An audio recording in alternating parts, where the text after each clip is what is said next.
दोस्तों, मेरा नाम राशिद ज़हीर है और आप देख रहे हैं मेरा न्यूज़ चैनल जिसका नाम है न्यूज़ 9 टीवी। नेतन्याहू के प्रोस्टेट कैंसर की बात चारों तरफ उड़ रही है। कोई कह रहा है कि वो कैंसर से मरने वाला है, कोई कहता है कि उसका अभी ऑपरेशन हुआ नहीं है, कोई कहता है उसका ऑपरेशन हो गया है। इस तरह की खबरें वाकई उन लोगों को थोड़ा सुकून ज़रूर पहुंचाती होंगी जिनको ये मालूम है कि उसने इंसानियत पर किस प्रकार का जुल्म किया है। लेकिन मैं आपको बता दूं, इस तरह की जितनी भी पर्सनैलिटीज़ हुई हैं, अल्लाह ताला ने कभी कभी उनको इबरत का निशान बनाया है। फ़िरौन की बात मैं आपको बताऊं कि फ़िरौन की लाश हज़ारों साल तक पानी में टहलती रही। अल्लाह ताला का मौजज़ा ये हुआ कि वो न पानी में किसी मछली ने खाई, न किसी ने सड़ी, न गली। एक ज़माने के बाद उसकी लाश ऐसी बरामद हुई और 15 मार्च एक तारीख़ है, इसमें याद रखिएगा, वहाँ पर जहाँ इसकी लाश पड़ी है फ़िरौन की, वहाँ पर हकीकतन ये बात बिल्कुल सच और सही है जो मैं आपसे बता रहा हूँ। वहाँ चूहे छोड़े जाते हैं कुछ, और चूहे छोड़े जाने के बाद जो उसके गोश्त बढ़ जाता है, मतलब बजाय घटने के उसका गोश्त बढ़ जाता है। चूहे उसके गोश्त को कुतरते हैं और फिर उस पर पट्टी चढ़ाई जाती है। वो तस्वीरें आपने बहुत लोगों ने देखी भी होंगी। ये हर साल का मामूल है। यानी कि अल्लाह ताला ने जो कुरान में या हदीसों में जैसा हमने सुना, एग्जैक्टली मुझे नहीं पता कि कुरान के अल्फाज हैं, लेकिन उसमें कहा कि इबरत का निशान बना दिया जाएगा। ऐसा हुआ है। एक देश का प्रधानमंत्री था, देश का नाम लूँगा नहीं, वो शामिल था किसी मस्जिद के डिस्ट्रक्शन में, तबाह करने में। जब जलाया गया उसको, दूसरे दिन उसकी लाश को, अधजली लाश को कुत्तों ने घसीटा है। नाम नहीं बता पाऊंगा, माफ़ी चाहूँगा। हिटलर के बारे में आपने सुना, बहुत सारे लोग ऐसे हुए हैं।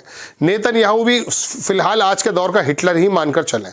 बहरहाल उसके बारे में ख़बर यह है दोस्तों कि ये तमाम चीज़ें आ रही हैं, लेकिन मैं आपको बता दूं, एक हफ़्ते यानी कि 8 दिन से 9 दिन हो चुके हैं आज, उसकी कोई खैर खबर नहीं है कि वो कहाँ है।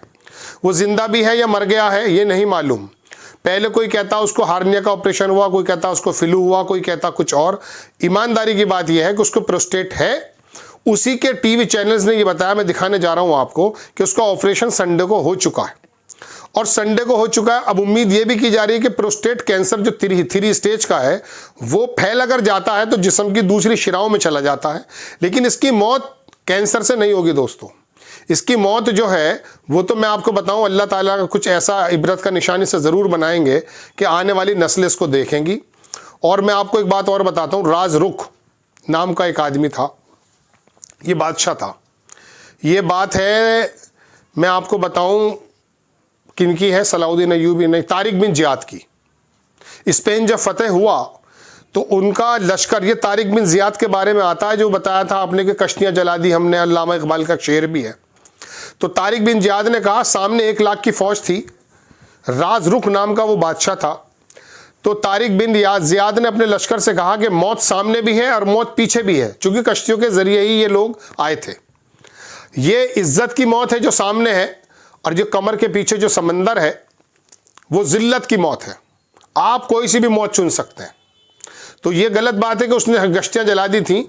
कश्तियाँ तो उसके लश्कर ने ही जला दी थी कि अब यहाँ पर जाएंगे, अपनी कब्रें बनाएंगे या फिर फतेह होंगे। फिर हुआ यूं कि तारिक बिन ज़ियाद का एक मामूली सा अदना सा सिपाही ने उस राज रुख को, 1 लाख की फ़ौज के मालिक को, उसको ऐसे ही मार डाला और उसकी लाश की पहचान उसके पैर की जुर्राब से हुई थी। खैर, मैं कहीं और चला गया हूँ। मैं आपको खबरें वबरें सुना दूँ। हालांकि मेरा जी ये चाहता है कि मैं तो आपसे सिर्फ तारीख़ी बातें करता रहूँ, मेरा और कोई मन चाहता नहीं है। एक खबर दिखाता हूँ मैं आपको। चाइना ने कहा है कि it wants to participate in the reconstruction of Syria. Syria को रिकंस्ट्रक्शन करना चाहते हैं। दूसरी खबर मैं आपको बताऊं, 3-4 दिन पहले बताई थी मैंने कि एक टैक्टिकल न्यूक्लियर बॉम्ब यूज हुआ है इसराइल के ज़रिए सीरिया में। कुछ वहाँ पर आगजनी भी हुई है। वो टेस्ट करना चाहता है। दरअसल उसको भी पता चल गया कि अब आखिरी दम चल रहा है, पता नहीं कब इस्तेमाल आ जाए। ठीक है जनाब, एक खबर मैं आपको और दिखा देता हूँ। ये ईरान की तरफ से खबर है। ईरान ने प्रॉमिस किया है कि इसराइल का जो अटैक है will not go to unanswered. जो अभी इसराइल ने किया था ना ईरान पर अटैक, उसका जवाब देना बाकी है ईरान को। उसने कहा करेंगे, लेकिन वो कर लेंगे जब उनका मूड होगा। यमन की तरफ से खबर देख लीजिए। यमन की मिलिट्री ने खबर दी है जनाबे वाला कि अगर सऊदी अरेबिया इंगेज करता है अपने आप को एग्रेशन अगेंस्ट आवर कंट्री, हमारी कंट्री के खिलाफ अगर किसी भी एक्टिविटीज़ में वो शामिल होता है तो मोबिलाइज इट। उसने कहा कि हमारी जो चीज़ें हैं वो आरामको, ये इसकी बड़ी कंपनी है, मोहम्मद बिन सलमान की दुनिया की सबसे बड़ी ऑयल कंपनी है, इसको तबाह बर्बाद हम कर देंगे और उसको आग लगा देंगे। और उन्होंने पहली तस्वीर को दिखाई भी है जो 2-3 साल पहले उन्होंने वहाँ पर हमला किया था। अब आप दूसरी खबर देखें, ये खबर है इसराइल वॉर लाइव, 5 रॉकेट मारे गए गाजा की तरफ से। खबर यहाँ से सुनिए, ये आप देखेंगे ये नेतन्याहू की तरफ से खबर है कि डॉक्टर ने अनाउंस किया है कि नेतन्याहू की जो सर्जरी है वो सक्सेसफुल हो गई है और प्रोस्टेट जो है वो रिमूव कर दिया गया है। लेकिन नीचे अखबार लिखता है कि let's hope the cancer is already spread, cancer फैल चुका होगा। दूसरी खबर बता देता हूँ, अमेरिका के जो राष्ट्रपति थे जिमी कार्टर, ये इनका देहांत हो चुका है। ये 100 बरस की उम्र में होगा, 77 में, डेमोक्रेट्स थे ये। खबर देखिए, ये खबर कल आई थी कि head of the Israeli prime minister medical team ने बताया था कि Netanyahu has been diagnose with the grade 3 prostate cancer. फिर इसके बाद में घटनाएं आई, लेकिन इसके बारे में कोई कंफर्म खबर नहीं है।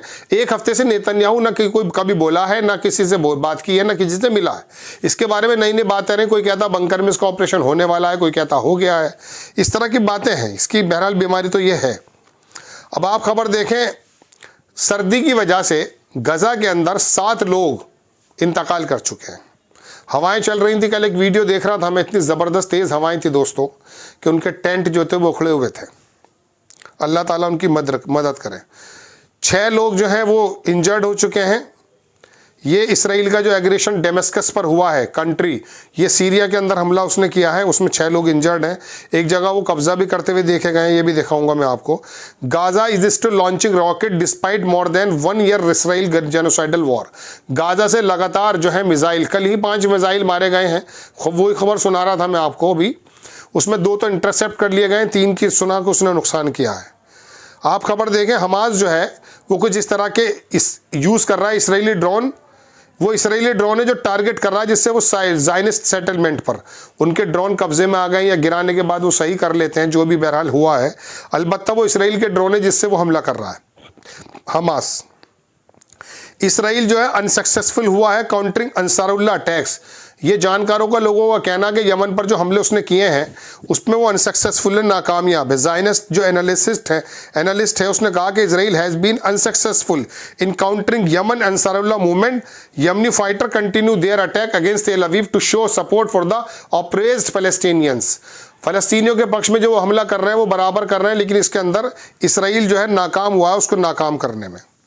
इसराइल जो फोर्स है उसने कुछ फ़लस्तीनी जो ज़ख्मी हैं उनको डिटेन कर लिया जब उनको अस्पताल में पहुंचाया जा रहा था। कोई कहता 10 में से 4 को रोक लिया गया है। यदियोत एहरोनोत अखबार है, उसने बताया है कि ज़ायनिस्ट रिजीम जो है, आर्मी, उसने शिन बेट, उसने कहा Hamas is still capable of ruling और गाज़ा के अंदर वो लगातार रूल कर रहे हैं और वो कैपेबल हैं, अभी उनको हटाया नहीं गया है। ठीक है, ज़ायनिस्ट जो सोर्स है उसने बताया कि अल-कस्साम ब्रिगेड जो है उसकी मिलिट्री विंग ऑफ फ़लस्तीनियन इस्लामिक जो है वो कंट्रोल ले रही है इसराइली ड्रोन ऑन मंडे को उसने कंट्रोल कर लिया इसराइली ड्रोन पर and re rooted towards Zionist. पहले उसको कंट्रोल करके पकड़ा है, जो मैं खबर आपको बता रहा था, फिर उसको रीरूट कर दिया है ज़ायनिस्ट जो सेटलमेंट है उनकी तरफ। दूसरी खबर देख लीजिए, 50 फ़लस्तीनी जो है पिछले 24 घंटों में दोस्तों शहीद हो गए इसराइल वॉर में। दूसरी खबर देख लीजिए, 13 एंटी इसराइल ऑपरेशन, 10 दिन के अंदर एंटी इसराइल जो ऑपरेशन हुए हैं यमन अंसारुल्लाह की तरफ से 13 बार वो हमला कर चुका है। उसके अंदर काफ़ी नुकसान भी है, यमन उनके कब्जे में नहीं आ रहा है। इसराइली अखबार की खबर है कि 40 सोल्जर मारे गए गाजा अक्टूबर से लेकर अब तक।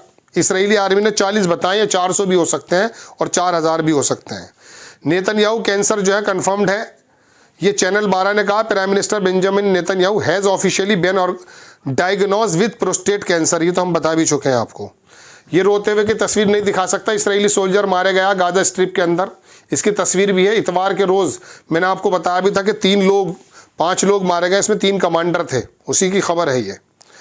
हमास की तरफ से एक इन्वेस्टिगेशन की गई। उन्होंने कहा कि ईरान के अंदर जो इस्माइल हानिया का एसेसिनेशन हुआ था, हम नहीं मानते हैं कि उनके वहाँ पर अंदर बम लगा हुआ था, उससे उनको उड़ा दिया गया है। दरअसल इस्माइल हानिया की घड़ी को, उनके मोबाइल को जो है डिक्टेट करके वहाँ पर एक, ये दूसरी खबर है हालांकि, लेकिन 7.5 किलोग्राम का कोई मिसाइल मारा गया था जिससे उनकी शहादत हुई थी। कुछ ब्रिगेड जो है उसने एक वीडियो फुटेज जो है बताया है और उसने बताया कि फाइटर ने, कि इसराइली एनिमी जो सोल्जर्स हैं उनके व्हीकल्स को उन्होंने पेनिट्रेट कर लिया है civil administration side north Gaza में जवालिया कैंप के पास, और उसको उड़ा दिया गया है। उन्होंने बाकायदा वीडियो भी बताई है। लड़ रहे हैं ये लोग, भले इनके आम लोग, इनके बच्चे, महिलाएं किसी भी मुसीबत में हो। ओवरऑल डेवलपमेंट जो गाज़ा के अंदर है, उसके अंदर बताया जाता है जो टेंट है डेर अल बला मवासी के पास में 81% वहाँ पर ज़्यादा बारिश और बाढ़ जैसे हालात हैं और वो कम्प्लीटली डिस्ट्रॉय हो चुके हैं दोस्तों। 4 पेशेंट जो हैं वहाँ पर ट्रांसफ़र किए गए जिन्हें इसराइल ने रोक दिया है।